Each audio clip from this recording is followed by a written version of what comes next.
Hi all, welcome to competitive cracker. എൻ്റെ പേര് Nisha. So നമ്മളെല്ലാവരും സെറ്റ് അടുത്ത എക്സാമിനായിട്ട് പഠിച്ചു തുടങ്ങി അല്ലേ? ഈ പഠനത്തിൽ ഏറ്റവും ഇമ്പോർട്ടൻ്റ് ആയിട്ടുള്ള ഒരു കാര്യം എന്താണ്? സിലബസ് അനലൈസ് ചെയ്യുക എന്നുള്ളത് തന്നെയാണ് അല്ലേ? അപ്പൊ ഫിസിക്സ് പോലുള്ള ഒരു സബ്ജക്റ്റിൽ അത്ര പെട്ടെന്ന് പഠിച്ചെടുക്കാം എന്നുള്ളത് നമുക്ക് പറ്റത്തില്ല അല്ലേ? വളരെ ആഴത്തിലുള്ള ഒരു പഠനം ആവശ്യമാണ്. അപ്പൊ അതിന് ആദ്യമായിട്ട് നമുക്ക് വേണ്ടത് എന്താണ്? ഒരു സ്റ്റഡി പ്ലാൻ ആണ് അല്ലേ? നമുക്ക് പ്രോപ്പർ ആയിട്ടുള്ള ഒരു നമ്മുടെ ഡേയും സമയമൊക്കെ കാൽക്കുലേറ്റ് ചെയ്തിട്ട് ഒരു പ്രോപ്പർ ആയിട്ടുള്ള ഒരു സ്റ്റഡി പ്ലാൻ ഉണ്ടാവണം അല്ലേ? അപ്പൊ നിങ്ങൾക്ക് അറിയാം, ഏതൊരു എക്സാമിനാണെങ്കിലും നമുക്ക് സിലബസ് മുഴുവൻ കവർ ചെയ്തിട്ട് പോവുക എന്നുള്ളത് ഇമ്പോസിബിൾ ആയിട്ടുള്ള ഒരു കാര്യമാണ് അല്ലേ? അപ്പൊ നമ്മൾ എന്ത് ചെയ്യുക? ഫോക്കസ് ഏരിയാസ് ഒക്കെ എല്ലാം കവർ ചെയ്തിട്ട് പോകും അല്ലേ? എവിടെ നിന്നൊക്കെയാണോ ക്വസ്റ്റ്യൻ ചോദിക്കാൻ സാധ്യതയുള്ളത് ആ ഒരു ഏരിയാസ് മൊത്തം കവർ ചെയ്തിട്ട് പോവുക എന്നുള്ളത് തന്നെയാണ് നമുക്ക് ചെയ്യാൻ പറ്റുന്ന ഒരു കാര്യം അല്ലേ? ഇപ്പൊ പ്രത്യേകിച്ച് നിങ്ങൾ എല്ലാവരും വളരെ ബിസി ഷെഡ്യൂളുള്ള ആൾക്കാരാണ് അല്ലേ? അപ്പൊ അത് കാരണം നിങ്ങൾക്ക് ഇല്ലാത്തതും എന്താണ്? സമയമാണ് അല്ലേ? അപ്പൊ ഉള്ള സമയം കൊണ്ട് മാക്സിമം നമുക്ക് പോർഷൻസ് കവർ ചെയ്തിട്ട് പോകണം എക്സാമിന്. മാക്സിമം ക്വസ്റ്റ്യൻസ് ചെയ്ത് പഠിച്ചിട്ട് പോകണം അല്ലേ? അപ്പൊ അതിനായിട്ടൊക്കെ ആദ്യം വേണ്ട എന്താണ്? സ്റ്റഡി പ്ലാൻ തന്നെ അല്ലേ? അപ്പൊ നമുക്ക് നോക്കിയാലോ സിസിയിലെ സ്റ്റഡി പ്ലാൻ എന്താണെന്ന്. ഓക്കെ, നോക്കിയേ. സിസിയിൽ നിങ്ങൾക്കായിട്ട് ഒരു ലോങ് ടേം ബാച്ചിനായിട്ടുള്ള ഒരു സ്റ്റഡി പ്ലാൻ പ്രിപ്പയർ ചെയ്തിട്ടുണ്ട്. അപ്പൊ നമ്മൾ അതിൽ ഓരോ ഡേ ആയിട്ട് അല്ലേ സ്റ്റഡി പ്ലാൻ ഇങ്ങനെ അറേഞ്ച് ചെയ്യും. ഡേ 1, ഡേ 2, ഡേ 3, ഡേ 4 ആയിട്ട് ഈ ഒരു രീതിയിൽ നമ്മൾ ടോപ്പിക്സ്, ഇപ്പൊ അത് ഓരോ മൊഡ്യൂൾ വൈസ് നിങ്ങൾക്ക് അറിയാലോ. മാത്തമാറ്റിക്കൽ ഫിസിക്സ്, ക്ലാസിക്കൽ മെക്കാനിക്സ്, ഇങ്ങനെ കുറേ മൊഡ്യൂളുകൾ ഉണ്ടല്ലോ നമുക്ക് പഠിക്കാനായിട്ട്. അപ്പൊ ആ മൊഡ്യൂളുകളിലെ ടോപ്പിക് അല്ലെ, ഇതൊരു ഞാനൊരു എക്സാമ്പിൾ നിങ്ങളെ കാണിക്കുകയാണ്. അപ്പൊ ഇതുപോലെ ഇത് മാത്തമാറ്റിക്കൽ ഫിസിക്സിലെ ടോപ്പിക്സ് ആണ് നമ്മൾ ആദ്യം ഉൾപ്പെടുത്തിയിരിക്കുന്നത്. അപ്പൊ ഇതേപോലെ എല്ലാ മൊഡ്യൂളിലെയും ടോപ്പിക്സ് എല്ലാം ഉൾപ്പെടുത്തിക്കൊണ്ട് വളരെ ഡീറ്റെയിൽഡ് ആയിട്ടുള്ള എന്താണ് ഒരു സ്റ്റഡി പ്ലാൻ ഉണ്ട്. അപ്പൊ അതിന്റെ ഒരു പ്രത്യേകത നിങ്ങൾ നോക്കിയേ. 7 ദിവസം കഴിഞ്ഞ് 8ാമത്തെ ദിവസം എന്താണ്? റിവിഷൻ ഡേ ആണ് അല്ലെ? അപ്പൊ അന്ന് നിങ്ങൾക്ക് റിവിഷൻ എക്സാമുകളും ഉണ്ടായിരിക്കുന്നതാണ്. അതായത് നമ്മൾ 7 ദിവസം പഠിച്ചു, ഈ കാര്യങ്ങളൊക്കെ നമ്മൾ 7 ദിവസം പഠിച്ചിട്ട് 8ാമത്തെ ദിവസം എന്താണ്? നമ്മൾ റിവിഷൻ എക്സാം എഴുതുകയാണ് അല്ലെ? ആ ഒരു ഏരിയ, അതായത് ഈ ഒരു ഏരിയയിൽ നിന്നുള്ള എല്ലാ ക്വസ്റ്റ്യൻസ് ഒക്കെ ഉൾപ്പെടുത്തിയിട്ട് നമ്മൾ 8ാമത്തെ ദിവസം ഒരു റിവിഷൻ എക്സാം എഴുതുന്നതിലൂടെ നമുക്ക് ആ ഒരു ആഴ്ച പഠിച്ച കാര്യങ്ങൾ അനലൈസ് ചെയ്യാൻ പറ്റും അല്ലെ? ഏതൊക്കെയാണ് ബുദ്ധിമുട്ടുള്ള പോർഷൻ അല്ലെ? ഇതൊരു എക്സാമ്പിൾ ആയിട്ട് എടുക്കുകയാണെങ്കിൽ തന്നെ ഇത് ഏതാണ് ബുദ്ധിമുട്ട്, ഏതാണ് കുറച്ചുകൂടി എളുപ്പം എന്നൊക്കെ നിങ്ങൾക്ക് മനസ്സിലാവും അല്ലെ? അപ്പൊ ബുദ്ധിമുട്ടുള്ള പോർഷൻസിന് കുറച്ചുകൂടെ ടൈം കൊടുക്കണം. നമ്മുടെ റിവിഷൻ ഡേയും കൂടിയാണെന്ന്. അപ്പൊ ആ റിവിഷൻ ഡേയിൽ നിങ്ങൾ ആദ്യം നിങ്ങൾക്ക് ബുദ്ധിമുട്ടുള്ള പോർഷൻസ് ഒന്നുകൂടെ ടൈം എടുത്ത് പഠിച്ചിട്ട് എക്സാം എഴുതുക. എക്സാം എഴുതി കഴിഞ്ഞ് നമുക്ക് വീണ്ടും പഠിക്കേണ്ടി വരും അല്ലെ? കാര്യം ബുദ്ധിമുട്ടുള്ള പോർഷൻ ഒന്നുകൂടെ നമുക്ക് ഐഡന്റിഫൈ ചെയ്യാൻ പറ്റും. അപ്പൊ വീണ്ടും നമ്മൾ അത് സമയം എടുത്ത് പഠിക്കും. അപ്പൊ ഇങ്ങനെയുള്ള എല്ലാ കാര്യങ്ങളും നമുക്ക് സാധ്യമാകുന്നത് എങ്ങനെയാണ്? സ്റ്റഡി പ്ലാൻ വേണം അല്ലെ? അതായത് ഇത്ര ദിവസം കൊണ്ട് ഇത്രയും പോർഷൻസ് കംപ്ലീറ്റ് ചെയ്യാൻ പറ്റും. ഒരു മൊഡ്യൂൾ ഇത്ര ദിവസം കൊണ്ട് കംപ്ലീറ്റ് ചെയ്യാം. അടുത്ത മൊഡ്യൂളിന് അതുപോലെ സമയം കൊടുക്കുക. ഇങ്ങനെയുള്ള എല്ലാ കാര്യങ്ങളും നമുക്ക് സാധ്യമാകുന്നത് എങ്ങനെയാണ്? ഒരു സ്റ്റഡി പ്ലാനിലൂടെ തന്നെയാണ്. അപ്പൊ ഈ ഒരു രീതിയിൽ സിസ്റ്റമാറ്റിക് ആയിട്ട് നിങ്ങൾ പഠിച്ചു പോകേണ്ടതും വളരെ അത്യാവശ്യമാണ് അല്ലെ? എന്തെങ്കിലും പഠിച്ചാൽ പോരാ നമ്മൾ അല്ലെ? നമ്മുടെ സിലബസ് കവർ ചെയ്ത് അതിലെ ഫോക്കസ് ഏരിയാസ് ഒക്കെ ഐഡന്റിഫൈ ചെയ്ത് പരീക്ഷയ്ക്ക് ക്വസ്റ്റ്യൻസ് ചോദിക്കുന്ന ഏരിയാസ് ഒക്കെ നോക്കി പഠിക്കണം അല്ലെ? അപ്പൊ അതേപോലെ നമ്മൾ ഇതേപോലത്തെ ഒരു സ്റ്റഡി പ്ലാൻ, ഇതുപോലെ അടുത്ത 7 ദിവസം അടുത്ത ടോപ്പിക്സ്, പിന്നീട് ഒരു റിവിഷൻ എക്സാം, അങ്ങനെ എക്സാം ആകുമ്പോഴത്തേക്കും എല്ലാ മൊഡ്യൂൾസും നമ്മൾ കവർ ചെയ്യുന്ന രീതിയിൽ തന്നെയാണ് സ്റ്റഡി പ്ലാൻ പ്രിപ്പയർ ചെയ്തിരിക്കുന്നത്. അപ്പൊ ഇത്തരത്തിലുള്ളൊരു സ്റ്റഡി പ്ലാന്റെ ഇമ്പോർട്ടൻസ് എന്ന് പറഞ്ഞാൽ വളരെ വലുതാണ്. നമുക്ക് എക്സാംസിനെ സംബന്ധിച്ചിടത്തോളം നമുക്ക് പ്രോപ്പർ ആയിട്ട് പ്ലാനിങ് വേണം. പ്ലാനിങ് ഇല്ലെങ്കിൽ ഒന്നും നടക്കില്ല അല്ലെ? നമ്മൾ സിലബസ് കണ്ടിട്ട് ഇതെല്ലാം കൂടെ എങ്ങനെ എപ്പോൾ ഞാൻ തീർക്കും എന്നൊക്കെ വിഷമിച്ചിരുന്നിട്ട് കാര്യമുണ്ടോ? ഇല്ല, നമ്മൾ ആ സിലബസ് നോക്കുക. ഓരോ മൊഡ്യൂളിനും ഇത്ര സമയം നമ്മൾ ഡിവൈഡ് ചെയ്യുക. അതിനായിട്ട് പ്രോപ്പർ ആയിട്ടൊരു സ്റ്റഡി പ്ലാൻ ഉണ്ടാക്കുക അല്ലെ? അപ്പൊ ഇതൊക്കെ നമ്മൾ ചെയ്യേണ്ടതായിട്ടുണ്ട്. അപ്പൊ നിങ്ങൾക്ക് ഇതിനൊക്കെ ഒരു ഗൈഡൻസ് ആവശ്യമാണെന്ന് അറിയാം. അപ്പൊ അതിനായിട്ടാണ് സിസി നിങ്ങൾക്കായിട്ട് ഒരു സ്റ്റഡി പ്ലാൻ സെറ്റ് ചെയ്ത് വെച്ചിട്ടുണ്ട്. നിങ്ങൾക്ക് പഠിക്കാൻ ആവശ്യമായ എല്ലാ കാര്യങ്ങളും അതോടൊപ്പം നൽകുന്നുണ്ട് അല്ലെ? നമുക്കറിയാം ഏതൊക്കെ മൊഡ്യൂളുകളാണുള്ളത്. മാത്തമാറ്റിക്കൽ ഫിസിക്സ് ഉണ്ട്, ക്ലാസിക്കൽ മെക്കാനിക്സ് ഉണ്ട്, ക്വാണ്ടം മെക്കാനിക്സ് ഉണ്ട്, statistical mechanics, electromagnetic theory, atomic and molecular physics, nuclear and particle physics, condensed matter physics and electronics അല്ലെ? അപ്പൊ ഇത്രയും കാര്യങ്ങളാണ് നമുക്ക്, ഇത്രയും മൊഡ്യൂളുകളാണ് നമുക്ക് പഠിക്കാനായിട്ടുള്ളത് അല്ലെ? അപ്പൊ ഓരോ സ്റ്റുഡന്റിനെ സംബന്ധിച്ചിടത്തോളം ഇത് വ്യത്യാസമാണ് അല്ലെ? ചിലവർക്ക് മാത്തമാറ്റിക്കൽ ഫിസിക്സ് ഭയങ്കര പാടാണ്, പക്ഷെ ചിലവരെ സംബന്ധിച്ചിടത്തോളം അത് എളുപ്പമാണ്. ചിലവർക്ക് ക്വാണ്ടം മെക്കാനിക്സ് ആയിരിക്കും പാട്. അപ്പം ഓരോ സ്റ്റുഡൻസിനും ഈ ഒരു ഡിഫിക്കൽറ്റി ലെവൽ എന്ന് പറയുന്നത് ഓരോ മൊഡ്യൂളിനും ഡിഫറെൻ്റ് ആയിരിക്കും അല്ലേ? അപ്പൊ അത് കാരണം നമ്മൾ നോക്കുക നമുക്ക് ഏതാണ് ഈസി, നമുക്ക് ഏതാണ് ബുദ്ധിമുട്ട്, ഇതൊക്കെ നമ്മൾ അനലൈസ് ചെയ്യണം. എന്നിട്ട് ആ ബുദ്ധിമുട്ട്, ഇപ്പൊ നിങ്ങൾക്ക് മാത്തമാറ്റിക്കൽ ഫിസിക്സ് കുറച്ച് ബുദ്ധിമുട്ടാണ് പഠിക്കാൻ, അപ്പൊ നിങ്ങൾ എന്ത് ചെയ്യണം, കൂടുതൽ സമയം എടുത്ത് അത് പഠിക്കണം. അപ്പൊ നിങ്ങൾക്ക് കുറച്ച് എളുപ്പമാണ് ക്ലാസിക്കൽ മെക്കാനിക്സ്, കുറച്ച് എളുപ്പമാണ്. അപ്പൊ അത് വേഗം വേഗം അതിനകത്തെ പ്രോബ്ലംസും കാര്യങ്ങളും ചെയ്ത് പഠിച്ച് ക്വസ്റ്റ്യൻസ് ചെയ്ത് തീർത്തിട്ട് ആ സമയം കൂടെ പാടുള്ള മൊഡ്യൂൾസിന് സ്പ്ലിറ്റ് ചെയ്യണം. മനസ്സിലായോ? ഇത്തരത്തിൽ നമ്മൾ പ്രോപ്പർ ആയിട്ട് പ്ലാൻ ചെയ്യണം നമ്മളുടെ പ്രിപ്പറേഷൻ. കാരണം നമുക്ക് സമയം വളരെ കുറവല്ലേ. ഈ കുറഞ്ഞ സമയത്തിനുള്ളിൽ ഇത് ക്രാക്ക് ചെയ്യണമെങ്കിൽ നമ്മുടെ ഒരു പ്രോപ്പർ പ്ലാനിങ് ഇതിന് വേണം. മനസ്സിലായോ? അപ്പൊ ഇതൊക്കെയാണ് മൊഡ്യൂളുകൾ. അപ്പൊ ആദ്യം തന്നെ നമ്മൾ പ്രിപ്പയർ ചെയ്യാനിരിക്കുമ്പോഴത്തെ സിലബസ് എടുത്ത് വെച്ച് ഇതൊക്കെയാണ് മൊഡ്യൂളുകൾ. ഇതൊക്കെ എല്ലാവരും നിങ്ങൾ MSc പഠിച്ചിട്ടുള്ള മൊഡ്യൂളുകളാണ് ഇതല്ലേ, പല സെമ്മിലായിട്ട് പഠിച്ചിട്ടുള്ള കാര്യങ്ങളാണ്. അപ്പൊ തന്നെ നിങ്ങൾക്ക് അറിയായിരിക്കും നിങ്ങൾക്ക് ഏറ്റവും പാടുള്ള മൊഡ്യൂൾ ഏതാണ്, ഏറ്റവും എളുപ്പമുള്ള മൊഡ്യൂൾ ഏതാണെന്നൊക്കെ അല്ലേ. അപ്പൊ അതിനനുസരിച്ച് നിങ്ങൾക്ക് നിങ്ങളുടെ പ്രിപ്പറേഷൻ മുന്നോട്ട് കൊണ്ടുപോകാൻ സാധിക്കും അല്ലേ. അതുപോലെ തന്നെ ഇഫക്റ്റീവ് ആയിട്ടുള്ള എന്ത് വേണം, ഒരു ലേണിംഗ് സ്ട്രാറ്റജി വേണം. ലേണിംഗ് സ്ട്രാറ്റജി എന്ന് വെച്ചാൽ നമ്മൾ ബേസിക്സിൽ നിന്ന് തന്നെ തുടങ്ങണം. മനസ്സിലായോ? ബേസിക്സിൽ നിന്ന് തന്നെ തുടങ്ങണം. ബേസിക്സിൽ നിന്ന് തുടങ്ങി സിലബസ് അനലൈസ് ചെയ്യണം. മനസ്സിലായോ? സിലബസ് അനലൈസ് ചെയ്ത് അത് വളരെ ഡെപ്തിൽ തന്നെ പഠിക്കണം. മനസ്സിലായോ? നമുക്കൊരു സർഫസ് ലെവൽ, ഇപ്പൊ കഴിഞ്ഞ ക്വസ്റ്റ്യൻ പേപ്പർ ഒക്കെ കണ്ടപ്പോൾ നിങ്ങൾക്ക് മനസ്സിലായിരിക്കും, ഒരു സർഫസ് ലെവലൊന്നും പഠിച്ചിട്ട് കാര്യമില്ല നമുക്ക്. മനസ്സിലായോ? അപ്പൊ ഒരു സർഫസ് ലെവലിൽ പഠിച്ചാൽ പോരാ, വളരെ ഡെപ്തിൽ തന്നെ പഠിക്കണം. കാര്യം നമുക്കറിയാം, നമ്മൾ സെറ്റ് നേടിയാൽ അല്ലെ നമ്മളൊരു ഹയർ സെക്കൻഡറി അധ്യാപിക അല്ലെങ്കിൽ അധ്യാപകനുള്ള യോഗ്യതാ പരീക്ഷയല്ലേ സെറ്റ് എന്ന് പറയുന്നത്, സ്റ്റേറ്റ് എലിജിബിലിറ്റി ടെസ്റ്റ് അല്ലേ. അപ്പൊ അങ്ങനെ ഒരു എക്സാം നമ്മൾ എഴുതുമ്പോൾ നമുക്ക് നമ്മുടെ സബ്ജക്റ്റിൽ അത്ര അറിവുണ്ടായിരിക്കണം. മനസ്സിലായോ? അപ്പൊ ആ ഒരു സീരിയസ്നെസ്സിൽ തന്നെ നിങ്ങളത് പഠിക്കുകയും വേണം. ഓക്കെ, അപ്പം ബേസിക്സ്, അതുപോലെ ബേസിക്സ് അറിയത്തില്ല നമുക്കൊന്നും ചെയ്യാൻ പറ്റത്തില്ല അല്ലെ.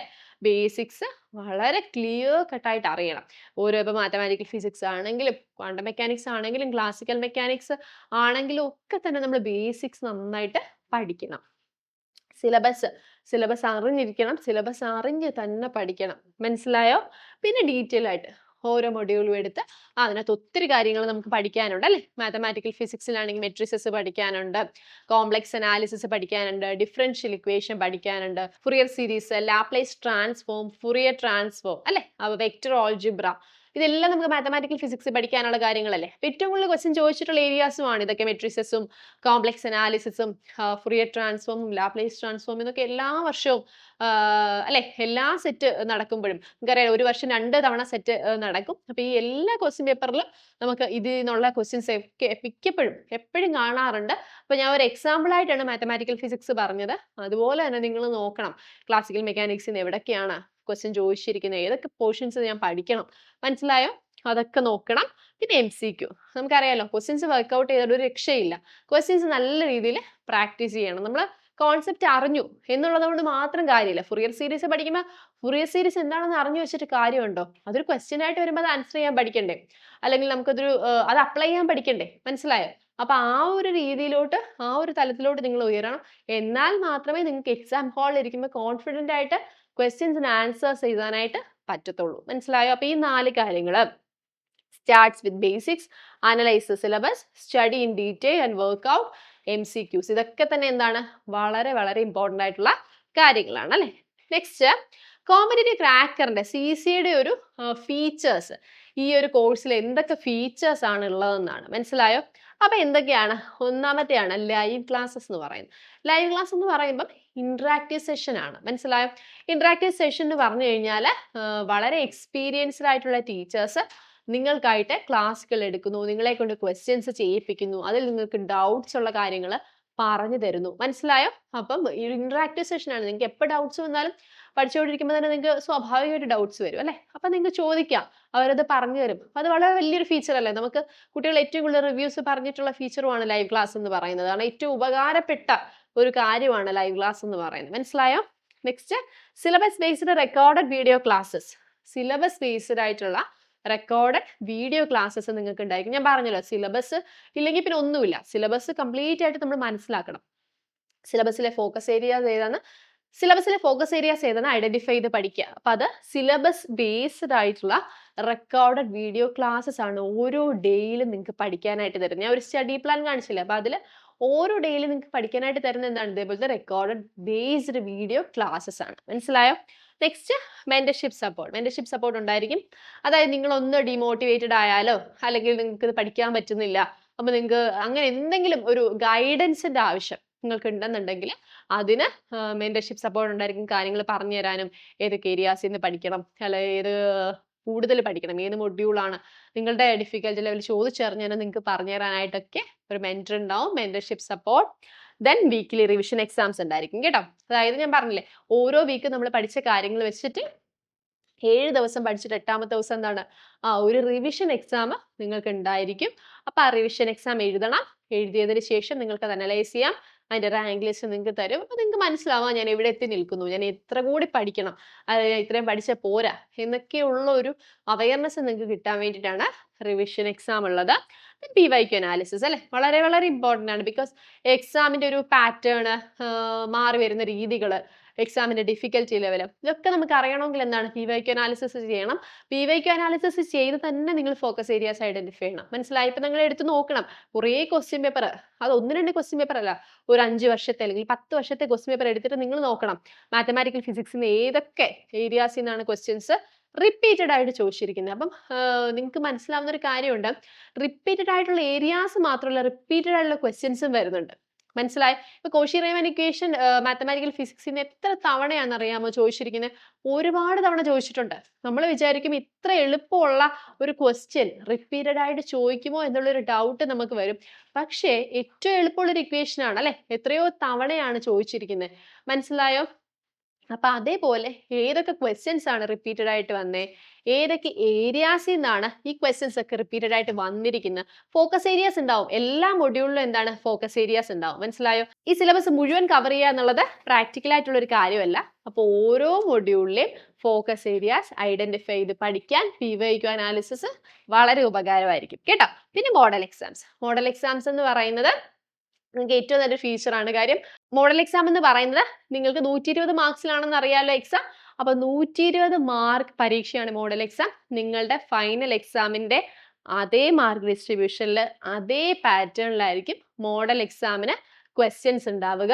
അതായത് എല്ലാ മൊഡ്യൂളും ടച്ച് ചെയ്തുകൊണ്ട് എല്ലാ ഫോക്കസ് ഏരിയാസും കവർ ചെയ്തുകൊണ്ട് അതേ ടൈം തന്നെ 120 മിനിറ്റ് ആണ് എക്സാം. ഒറിജിനൽ എക്സാമിലാണെങ്കിൽ 120 മിനിറ്റ് തന്നെ 120 മാർക്ക് വെച്ചിട്ടായിരിക്കും മോഡൽ എക്സാംസ് ഉണ്ടാവുക. അപ്പൊ അതൊക്കെ എഴുതുമ്പോൾ നിങ്ങൾക്ക് എന്ത് മനസ്സിലാവും? അല്ലെ, ഏറ്റവും നമുക്ക് നമ്മൾ പഠിച്ചെത്തിയോ, അല്ലെങ്കിൽ എവിടെയാണ് നമ്മൾ സ്റ്റക്ക് ആവുന്നത്, അല്ലെ, എവിടെയാണ് നമുക്കൊരു ബുദ്ധിമുട്ട് വരുന്നത്, എവിടെയൊക്കെയാണ് നമുക്ക് എളുപ്പമായിട്ട് തോന്നുന്നത്, ഇത്തരം എല്ലാ കാര്യങ്ങളും നമുക്ക് മോഡൽ എക്സാമിലൂടെ മനസ്സിലാവുന്നത് അല്ലെ.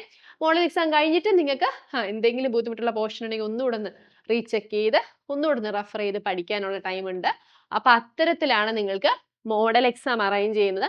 അപ്പൊ ഇത്തരം എല്ലാ ഫീച്ചറുകളുമായിട്ട് CC എത്തുകയാണ്. സെറ്റിന്റെ ഒരു ലോങ് ടേം ബാച്ചുമായിട്ട് സെറ്റ് ഫിസിക്സിന് എല്ലാ സബ്ജക്ട്സിനും ലോങ് ടേം ബാച്ച് സ്റ്റാർട്ട് ചെയ്തിട്ടുണ്ട്.